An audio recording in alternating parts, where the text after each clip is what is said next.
Bonjour à tous et bienvenue sur ma chaîne Quartier Latin. Aujourd'hui, on se retrouve pour une vidéo un peu différente. Je vous propose de réviser ensemble vos figures de style et plus particulièrement 10 figures de style de niveau avancé qui font toute la différence dans vos copies de français. C'est parti! Première figure de style, l'hypallage. Cette figure consiste à attribuer à un mot de la phrase ce qui convient davantage à un autre mot. Dans la plupart des cas, il s'agit d'un adjectif qui est attribué à un certain mot, alors qu'on s'attendrait davantage à le voir attribué à un autre. Prenons un exemple concret. On en voit un qui est très beau dans l'Énéide, au 6e livre, lorsque Énée et ses compagnons descendent en enfer. C'est ce qu'on appelle la catabase. Et on lit « Ibant obscuri sola sub nocte ». Ils allaient obscurs sous la nuit solitaire. Ici, on a un double hypallage. Pourquoi? Parce que c'est davantage la nuit que les compagnons d'Énée et Énée qui sont obscurs, et c'est évidemment Énée et ses compagnons qui sont solitaires et non pas la nuit. Deuxième figure de style, l'anacolute. C'est probablement l'une des figures qui me fait le plus sourire. Pourquoi? Parce qu'en fait, il s'agit d'une faute de français. C'est une rupture syntaxique, une faute dans la construction de la phrase. Prenons un exemple. Battant des ailes, la fermière laissa échapper le poulet. Si vous lisez attentivement cette phrase, vous voyez que le participe présent battant est apposé à la fermière. C'est donc la fermière qui bat des ailes, ce qui est complètement absurde. Ce participe présent est donc mal positionné. On trouve un autre exemple, cette fois-ci plus littéraire d'anacolute, dans le poème L'Albatros de Baudelaire, Liaison ensemble. Exilé sur le sol au milieu des huées, ses ailes de géant l'empêchent de marcher. Voilà, vous savez désormais comment faire passer vos erreurs de français pour des figures de style. Passons maintenant à l'épanorthose. Il faut savoir que le fait de se reprendre, de se corriger, est également une figure de style. On en voit un exemple dans l'acte 2, scène 5 de Phèdre de Racine. Phèdre parle à Hippolyte, son beau-fils pour lequel elle a conçu un amour coupable, lui parle de Thésée, son mari, et du coup le père d'Hippolyte, qu'elle croit mort. Et puis elle se reprend. Elle dit « Mort, mais que dis-je? Il n'est point mort, puisqu'il est respire en vous. » Par cette correction, par cette épanorthose, elle introduit un parallèle entre Thésée et son fils Hippolyte, parallèle qui est très opportun puisqu'elle veut déclarer sa flamme.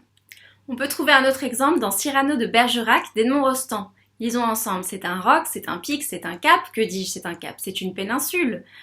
Ici, bon, c'est une citation très célèbre pour parler du nez de Cyrano de Bergerac. Ici, l'épanorthose, la reprise, que dis-je, c'est un cap, c'est une péninsule, est doublée d'une gradation hyperbolique. L'idée, c'est que la correction, la reprise ici, permet de surenchérir et d'aller vers l'idée que le nez est toujours plus grand, et ce de façon exagérée. Quatrième figure de style, l'anadiplose. L'anadiplose consiste à reprendre le dernier mot d'un vers ou d'une phrase en tête de la phrase ou du vers suivant. On en a un exemple dans l'Incipit des mots de Jean-Paul Sartre. Lisons ensemble. En Alsace, aux environs de 1850, un instituteur accablé d'enfants consentit à se faire épicier. Ce défroqué voulut une compensation. Puisqu'il renonçait à former les esprits, un de ses fils formerait les âmes. Il y aurait un pasteur dans la famille, ce serait Charles. Charles se déroba, préféra courir les routes sur la trace d'une écuyère. On retourna son portrait contre le mur et fit défense de prononcer son nom. Alors ici, l'anadiplose permet un rebond comique. On passe d'une phrase très solennelle qui prédestine Charles à une noble carrière, ce serait Charles, à une phrase beaucoup plus comique. On a une historiette qui rappelle davantage les vaudevilles, courir les routes sur la trace d'une écuyère. Cinquième figure de style assez proche, vous allez voir, la concaténation. La concaténation est l'accumulation de plusieurs anadiploses. On en trouve un exemple dans le film Astérix et Obélix Mission Cléopâtre, lorsqu'un mon beau-fils, complètement paniqué, explique « Pas de pierre, pas de construction, pas de palais, pas de palais, pas de palais ». Sixième figure de style, le polyptote.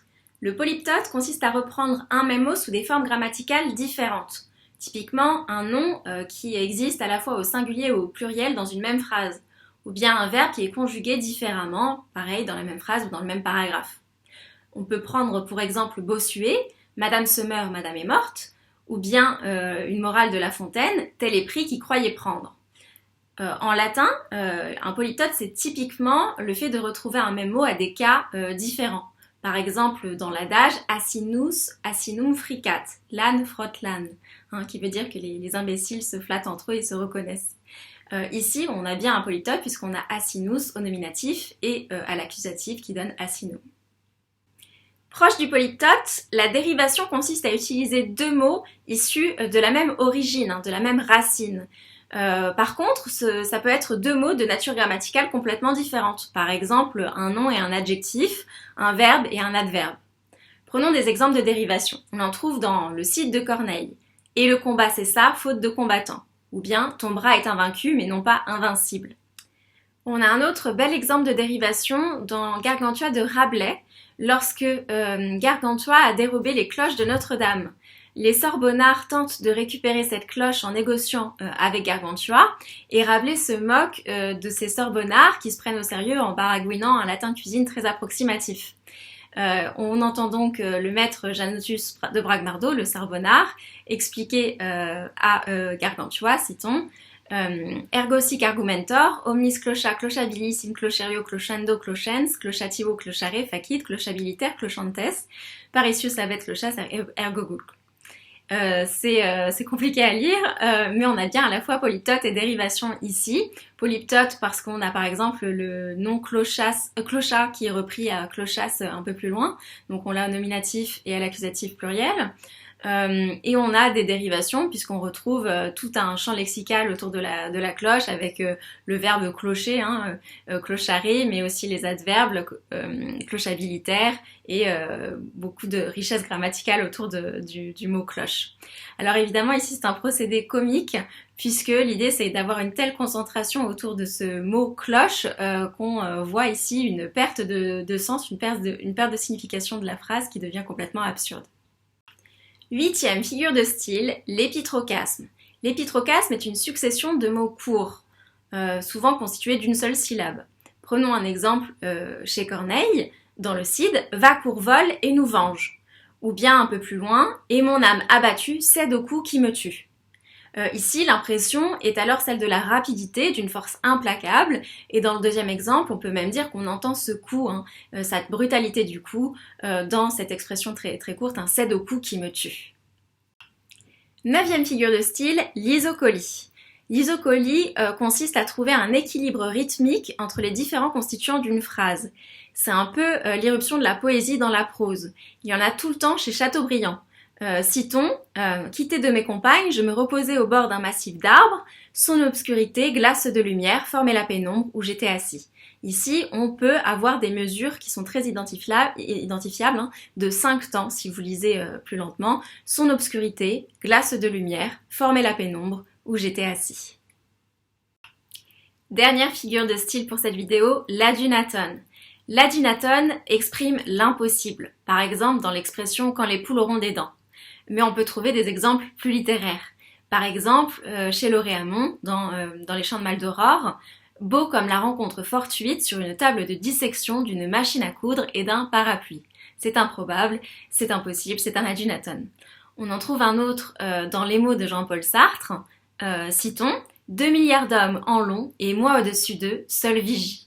Ici, l'adunatone est utilisé à des fins comiques. L'idée, c'est que Sartre montre avec autodérision ses rêves un peu mégalomanes lorsqu'il était enfant et qu'il s'imaginait grand écrivain, écrivain démiurge, qui était au-dessus de ses semblables. Voilà pour cette vidéo, j'espère qu'elle vous aura plu. N'hésitez pas à liker. Je vais essayer de faire davantage de contenu pour vous aider dans vos cours de français, en plus du latin.